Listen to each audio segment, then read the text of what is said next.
Halloween and Christmas are undoubtedly the two most celebrated holidays in cartoons. Unlike its merry counterpart, however, animated Halloween-themed movies and episodes of shows tend to forego exploring the colorful and complex history of the night in favor of focusing on the modern-day festivities of costumes and trick-or-treating.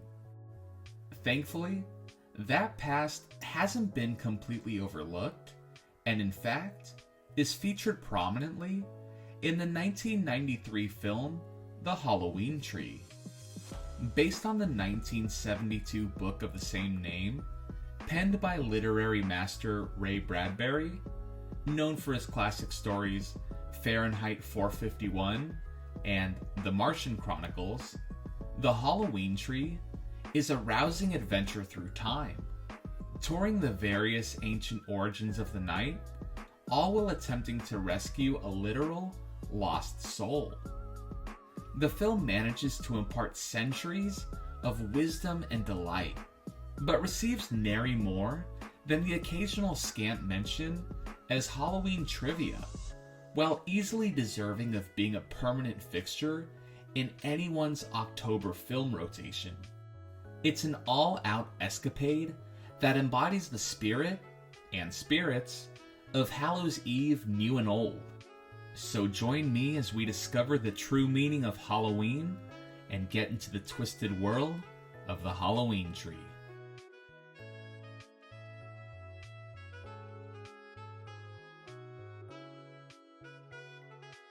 The movie begins soaring through the night sky to the sounds of a haunting choir, singing over silhouettes of skulls and witches and other macabre imagery imprinted into the clouds, instantly transporting the mind to a Halloween state. From the outset, special attention must be given to the film's music, which is beyond exceptional, and immediately successful in setting the atmosphere. And this is due to Emmy Award-winning composer John Debney, whose credits span an almost endless list of film, television, video games, and cartoons, including the shows A Pup Named Scooby-Doo and Dragon Slayer. A majority of the songs feature the choir, which sound as if they're stuck between sin and rapture, each voice representing a Halloween past, coming together the one night their voices can be heard once more. We descend into Anytown, USA, a Thomas Kinkade suburban paradise immune to time. A modern-looking community, but the streets littered with 1950s Packard cars, as described by the introduction from an interspersed narrator. It was a small town by a small river and a small lake, in a small northern part of a Midwest state. There wasn't so much wilderness around that you couldn't see the town. On the other hand, there wasn't so much town around that you couldn't see and feel and touch the wilderness.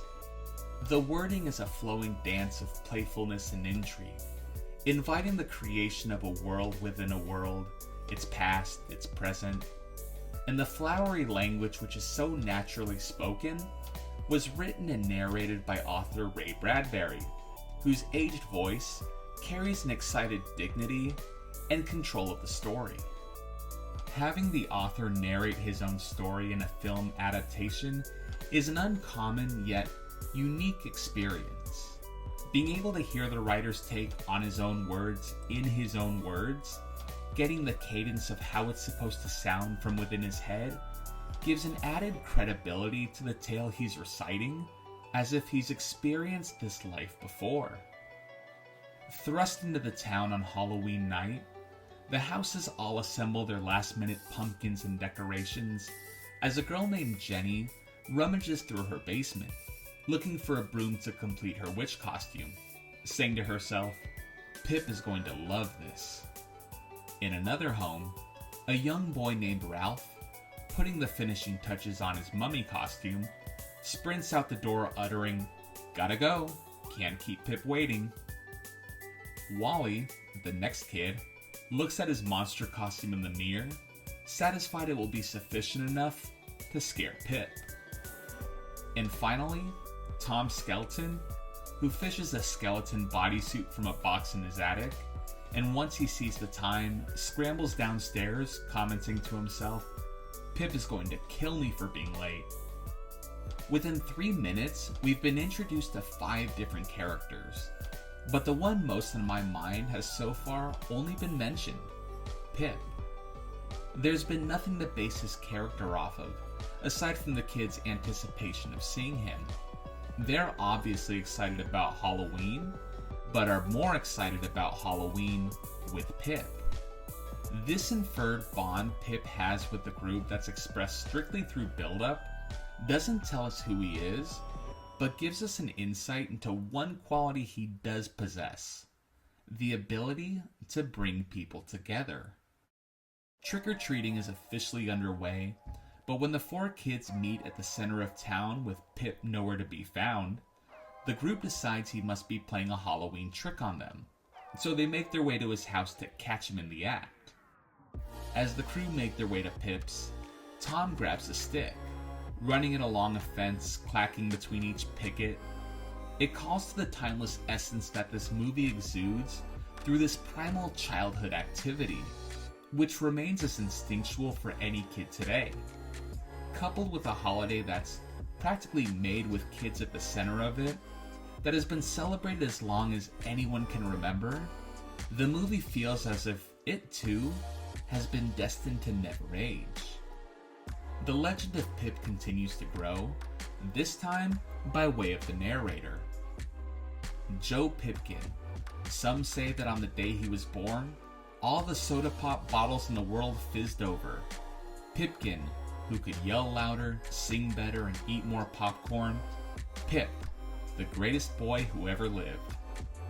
The tales of the Boy King are reaching inordinate proportions. I have to know who he is. I can't remember the last time there was this level of hype around an unseen character. And there's a hopeful expectation that the payoff upon meeting him is going to live up, no, exceed what the wildest ideas of Pip could be. The trip to the house is an ambient one. The orange sky infiltrated by the darkness, stalks of wheat waving in the breeze, as they arrive at Pip's house, looking abnormally ordinary, lacking its expected Halloween decor. And when they round the corner of his house, Pip is seen in the distance, being loaded into an ambulance, as the kids stare in disbelief. This first encounter with Pip is anticlimactic, but not in that it's a letdown. It's the first experience with this near mythic figure who would just as soon be assumed as invincible, but is found in the most vulnerable state that he could possibly be in. Undercutting the exciting fable around this boy with the reality of mortality is a sobering moment, leading to wondering, what happens next? A note on the door from Pip reads that he got appendicitis, but to start trick-or-treating and he would catch up with them.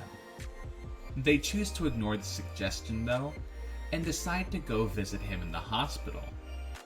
The friends race off into the night, opting for a shortcut through the ravine. And who do they see down the trail but Pip, figuring his note was part of his Halloween ruse. Emerging from the treacherous time cutter, a haunted house looms large, the roof littered with gothic spires and endless chimneys. Jenny bangs the door knocker, and the result is the porch and its steps crumbling, with their only option, the open front door, and a voice inside extending an unwelcoming invite, as a gusting whirlwind pushes the foursome inside, coming face to face with a sunken-eyed, wrinkled, bulbous-headed man? Creature? The only certainty is his unpleasantness, greeting the group with a scowl and demanding to know why they've disrupted his business. And the kids give a funny answer of plausible deniability as they say in a synchronous intonation, "Trick or treat?" The yellow-skinned, unamused spook is voiced by Leonard Nimoy, known eternally as Star Trek's Dr. Spock, Or, for the more cartoon-oriented, King Kashyyyk in Disney's Atlantis, and in Futurama and The Simpsons as Leonard Nimoy. His voice in this role is unrecognizable. His tone is authoritative, dismissive, preoccupied, raspy, and nasally, but most important, unforgettable. He quizzes them on their costumes, exasperated by their lack of even the most basic knowledge of the outfits they sport, and finally introduces himself with his business card. Caprice Clavicle Moundshroud, Time Management, which is an impressive name, but also the first clue as to who this sharp-fingered ghoul is.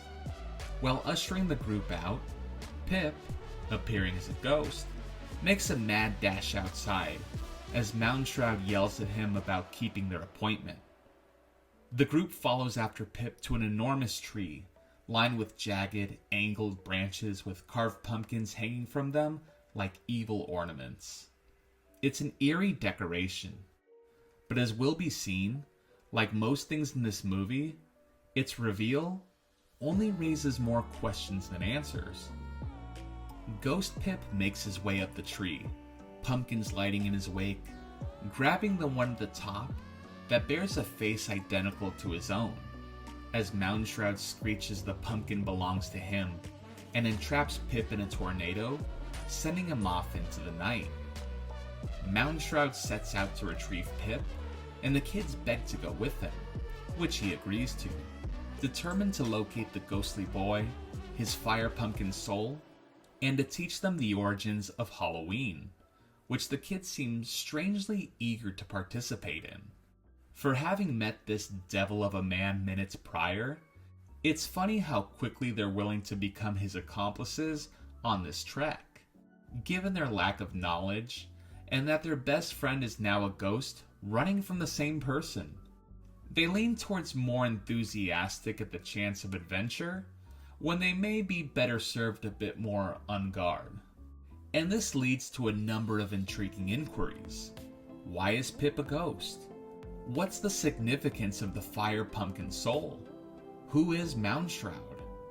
So far, there's no clear-cut answers, but we do have some vague clues. Pip is trying to keep his fire pumpkin soul away from Moundshroud. Does that mean the tree is full of souls? Is Moundshroud growing them, or collecting them? To pursue Pip, Moundshroud instructs the group to make an October kite, using promotional posters from circuses past, posted on the walls of an abandoned barn. As he connects the cross base of the giant kite, bounding it together with barbed wire, the animals in the posters come to life, roaring, gnashing their teeth, and coming together to form a horrific, almost biblical-looking, stitched-together, blinking monstrosity that's all parts horrifying and genuinely disturbing. The kids make a four-person tale at the end of the kite, soaring through crashing lightning, which transports them back to ancient Egypt, where specters groan and float through the streets. The ghosts are actually quite creepy looking, with their despondent looking faces and ethereal, transparent forms overrunning the city. The movie could have very well showed people lying food in front of their houses for the spirits to take, in an early inspiration for trick-or-treating, but it's much more fun seeing the undead roam while also teaching a bit of history.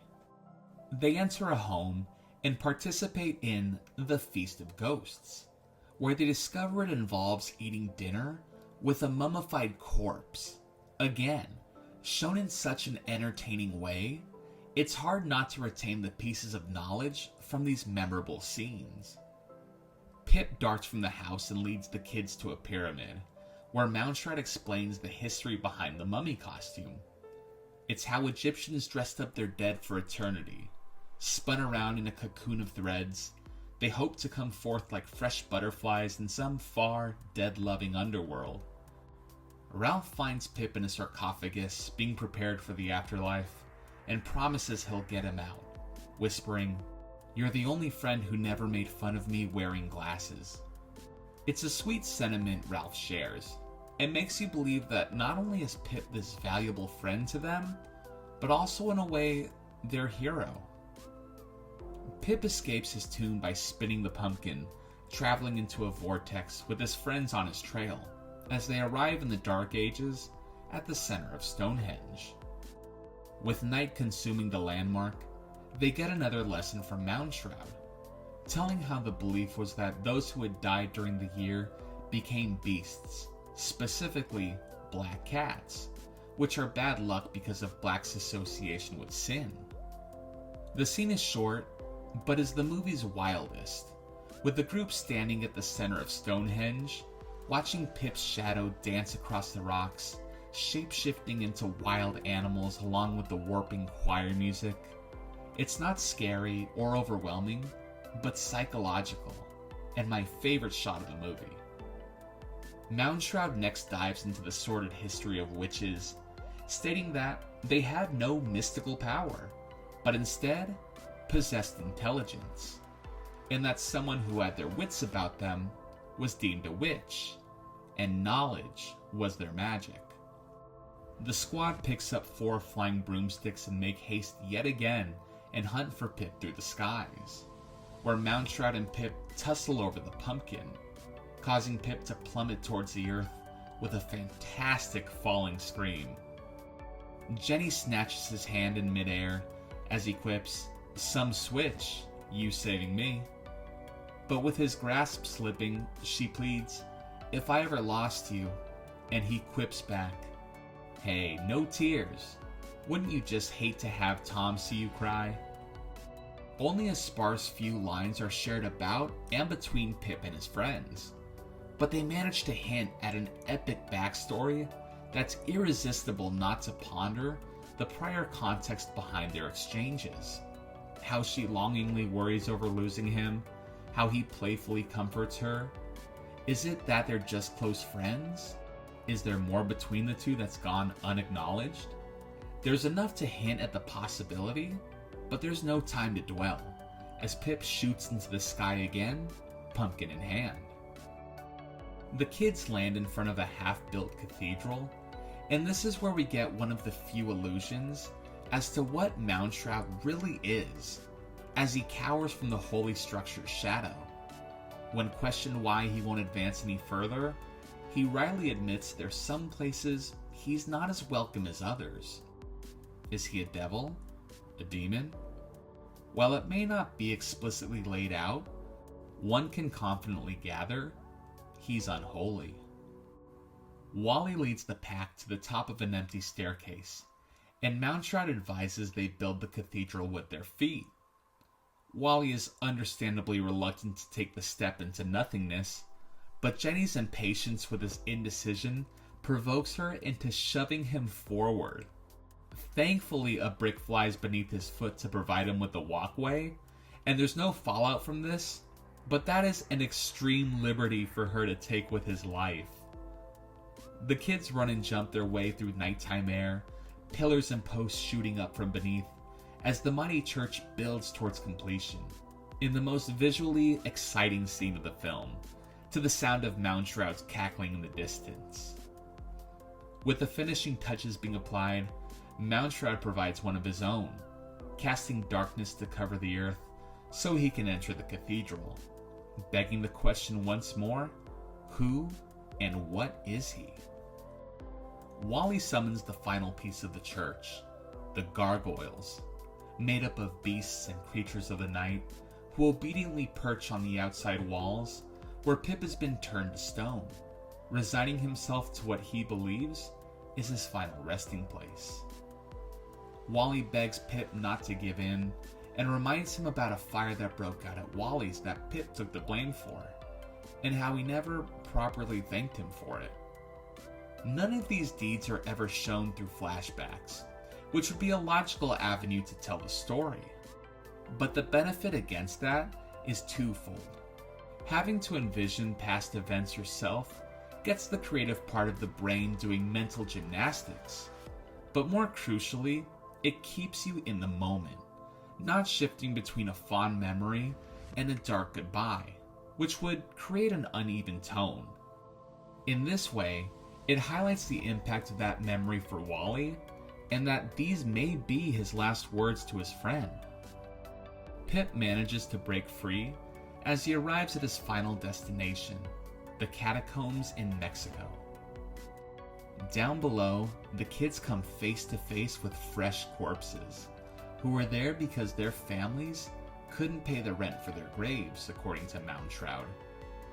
At the end of the corridor, Pip is entangled in cobwebs, but is guarded by writhing corpses, who bear a passing resemblance to the pirate ghosts in Scooby-Doo on Zombie Island, perhaps due to both being produced by Hanna-Barbera.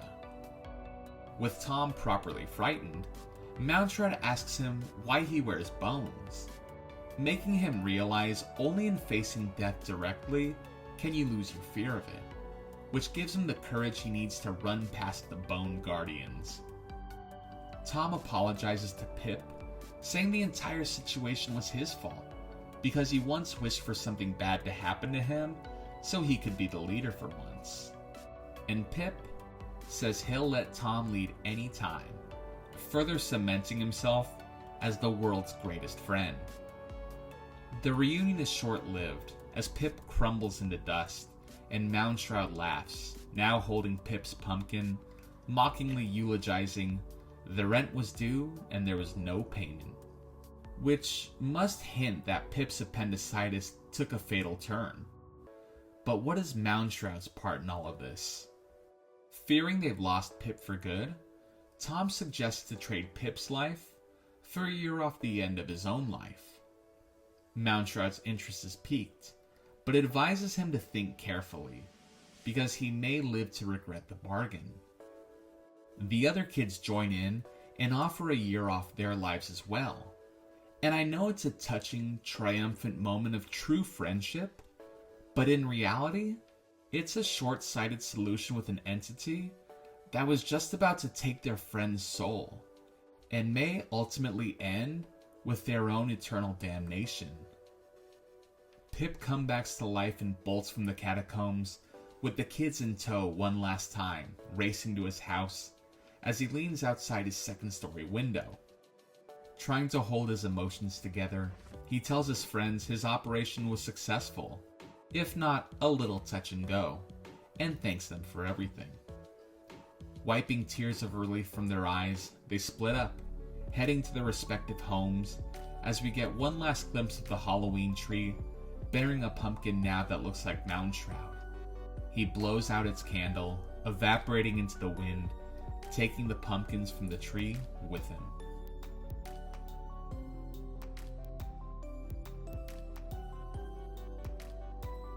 After watching the Halloween tree, my fascination with its mysteries continued to linger in my mind. So much so that I decided to read the book, just to get the answers I was so curiously seeking. Namely, what is the Halloween tree? What is the pumpkin fire soul? And who is Moundshroud?